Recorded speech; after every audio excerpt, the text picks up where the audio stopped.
Ladies and gentlemen, welcome back to the Esports Report. We are covering the Pro League tonight. Courage, joined by a very special guest, last minute, Matt, Mr. X Morello. There he is, from home with the green screen. We're getting into the lobby. Our first match of the night, Matt, is ISO versus Rise. Have you seen the team changes that have been going on and what's been happening in the last hour? I was gonna say, Jack, heard about some of the team changes, didn't know exactly what was going on. Obviously, I've had some time off the last few days, just kind of refreshing and relaxing a little bit. I think I saw Parasites on ISO for Lamagod. Yep. If I'm not correct. And then I believe just maybe an hour and a half, 2 hours ago. That's it, just an hour you ago. You had Apathy traded to Rise for TJ, but I don't believe Apathy's playing tonight. Yeah, is he? From what I've heard, Apathy might be playing. He might not. I didn't even get a chance to look at the lobby we're in right now. Right. From what I heard, Jay Sano is playing for TCM. Whether that's permanent or not, that still remains to be seen. Yeah. We are joining up in the lobby now. It's actually Compound Hardpoint game number 1. Matt, you're actually gonna be watching a stream with me on this one, but I want to quickly talk about this map, Matt, because I haven't been able to see it too much since I was away on vacation for a while. But, and this is confirmed, it's Apathy playing, TCM not playing for Rise. But I haven't been able to watch this map too much. Matt, what are the things to look for on Compound? So I think you're really going to be looking at I believe it's the 4th hill and 5th hill. Going to be looking at that back, cave area where you're able to lock down a ton of time there. You're going to see lots of stuns, lots of frags going in there. And then on the last hill, on that jump up platform, the way the hill is built, Jack, is kind of messed up. Yeah. The way is that you only get time in the middle. You don't get time on the outside. So it's a lot like, remember Hijacked from Black Ops 2? Yep, the bottom hill. The original bottom hill, how it was in the beginning. Maybe they'll tinker with that as time goes on, but that hill, you can definitely rack up a ton of time if you're there first. Yeah, this weekend at UMG, I actually got to talk to the players about the new DLC maps, and surprisingly positive thoughts on Compound Hardpoint. People are saying it's fun, it's refreshing, but also they said that there's a lot of anchoring that comes into it and really locking down the spawns for your team. From what I've heard, it plays almost similar to a Black Ops 2 style map. Yeah, no, that's what I've heard as well. And I think the more maps we have like that, the better. And I think Drift S&D got a bad rap when it first came in. Yeah. Because it was the first map to come in for DLC. I think they could have put any map from DLC in, and people probably would have, turned their nose up at it. But I think Drift as a hardpoint map, much better. Well, right now we do see ISO out to an early lead, up 38-21. Parasite with a little bit of a slow start at 3-5, but Havoc, who we brought on for the interview before, sitting at 8-3, leading his team. He finally just got taken down there.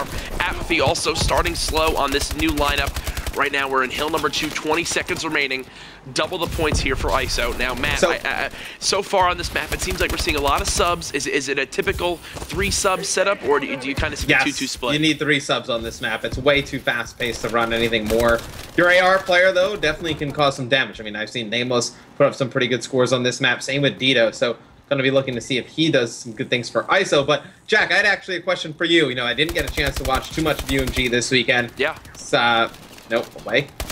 What exactly transpired that led to all these team changes? Do you think ISO needed to make a change? I mean, did Rise and Elevate need to make changes as well? I think at least for me, for Elevate, it's kind of more going back to a comfort zone. They were like a top 3 team, and then they make these roster changes, and then they fall pretty flat. Yeah. Now they're just trying to go back to their old roster, so to speak. And now this is the craziest thing. So ISO is one that I could see happening a little bit more, because obviously Parasite had an abysmal weekend with Enigma 6, announced he was leaving right after it happened.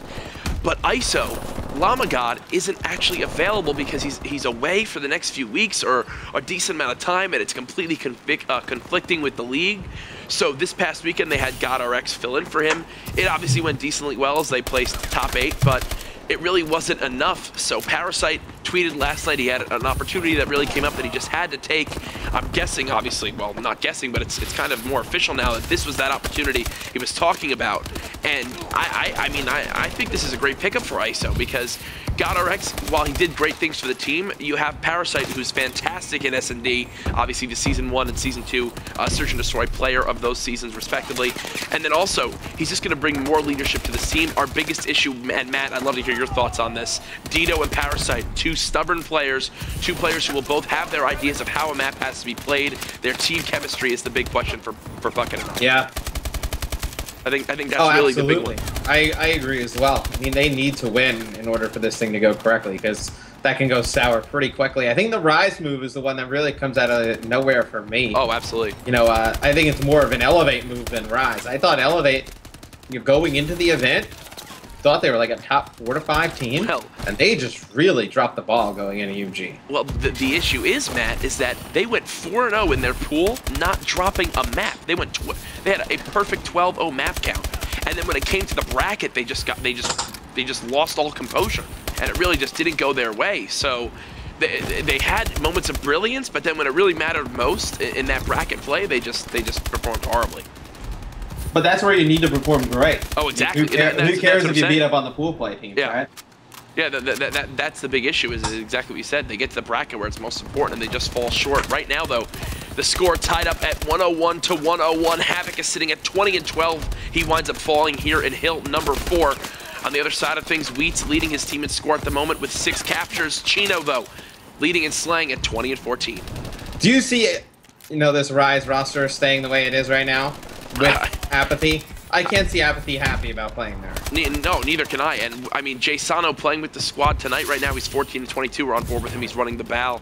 Is he a permanent replacement for GCM? Is he not? I mean, we haven't really. He was playing on Vex. We haven't seen him do too many big things. I saw in the pro player chat that PCM may be able to come back tonight. Yeah. They were just, he maybe has something to do earlier, or maybe still traveling or something like that. Yeah. But I think Apathy, you look at him, and is he going to be the permanent fourth? Like maybe Jay Sano is going to play for Apathy and Apathy goes somewhere else? Because I can't see Apathy being overly excited to play on this Rise team, to be honest with you. Oh, I'm completely there with you on that one. So after the first rotation of hills, Rise does find themselves down by just shy of 30 seconds. With 4 minutes and 15 seconds remaining, ISO is up 131 to 111. Havoc still doing everything for his team. And Matt, this is what we saw this past weekend with Havoc. Obviously, I mean, I'm sure you saw the one before he had against. Oh yeah, I saw that. Which was absolutely disgusting. The other big thing to point out with his play style was he's like their main sub who has to make the plays that we see from a Zuma or a Hook, where he's that aggressive one who's in charge of breaking the hill, in charge of getting the captures. If he does that for his team, they win the hard points. If not, if he falls short, if he has a bad game, ISO struggles hardcore in these respawn games. The thing that worries me about ISO with the team change is that they were winning games by, just not teamwork, but they're getting outslayed, and they're winning these games consistently. Yep. And that's a lot on teamwork and rotations, just baiting and switching well as a team. How is that going to work with Parasite putting a new player in there right away? I mean, it seems to be working right now against Rise, but Rise, I feel like, is a team that's just in total, kind of chaos right now. I mean, they don't really have a roster. They don't really have a set roster. Yeah. They're just kind of playing with Apathy tonight just to kind of get through the night, but what happens after today, nobody knows. Oh, absolutely. And right now, the sub of Jay Sano not doing anything for his squad at 17 and 32. Just not winning those gunfights really where his team needs them. Chino, though, with the BAL, 28 and 19. He's doing a great job of holding the spawns for his team. Right now, Rise beginning to mount the comeback. He won that last gunfight there to begin getting that scrap time for his team. Now getting extremely aggressive, picks up 1 kill, falls, but he's got 2 more teammates inside the hill. Rise about to tie it back up. And Compound, almost more than any other map, Jack, it's a map that you can't really get a huge, monstrous lead on. Yeah. You're never going to see teams jump ahead by 100, 120 points on this map and they make a insurmountable, lead for themselves. You're really going to see these close games, which you see right now, Rise starting to make that comeback like you were saying. ISO was in control for most of this game. Now, it seems like Rise is going to be able to make this comeback. Rise now up by 20 seconds, and Matt, the difference maker for me at the moment, Apathy, 27 and 24, 9 captures to his name. He's on a 4 streak. He's begun to heat up. 2 other players on Elevate. Both find themselves on 3 streaks. The slang going fully in their favor. And Matt, they just held down the 3rd hill in rotation for all 60 seconds. They're now up by 40. Pretty crazy stuff that they were able to hold that one with such ease. There wasn't even one single break.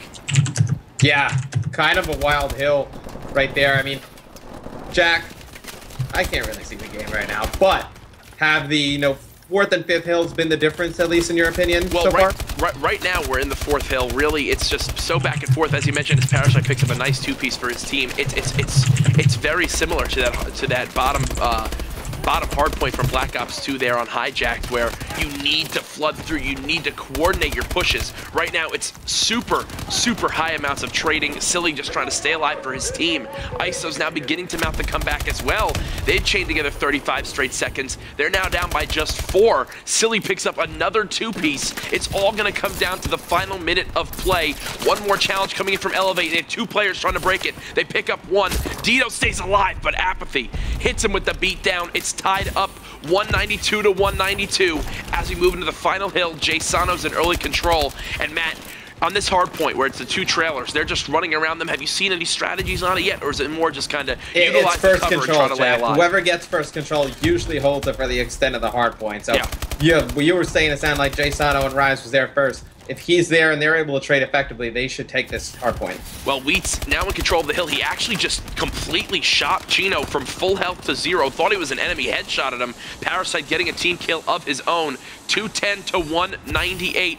In the final 15 seconds, it does look like ISO's now beginning to mount the comeback. Dito inside the hill. 1 player challenging from Rise. He gets taken out. That was Wheats falling. 5 seconds remaining. Still a 5-second lead here for Elevate. They're gonna be able to clutch it up, consistently contesting the hill in the final moments, and they take map number 1 over ISO. A crazy game there on the final hill.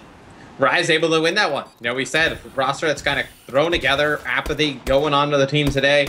They need Jay Sano to sub in for TCM, and they're able to steal map 1 versus ISO. I believe I actually took Rise tonight in my predictions. Have I been saying Elevate this whole game? I feel like I have. You said Elevate for a few times, but it's all right, Jack. Honestly, half these players have the most random gamer tags now. It's like a little tough to say. It's like Elevate. Apathy was on Elevate like 60 minutes ago. It's a little challenging to say the least. Yeah, no, it is. But Rise able to hold on there, take that first map. That's a huge win. And you got to think ISO, they needed to make a roster change because I believe Lamagod would have missed like 8 to 10 games. It's a lot of games, especially in the the shortened league with 22 games total. So they need to make a change now. Trying to build that chemistry while getting wins is going to be difficult. Absolutely. Game number 1 going to Rise, 210 to 205. Ladies and gentlemen, don't go anywhere. When we come back, Search and Destroy.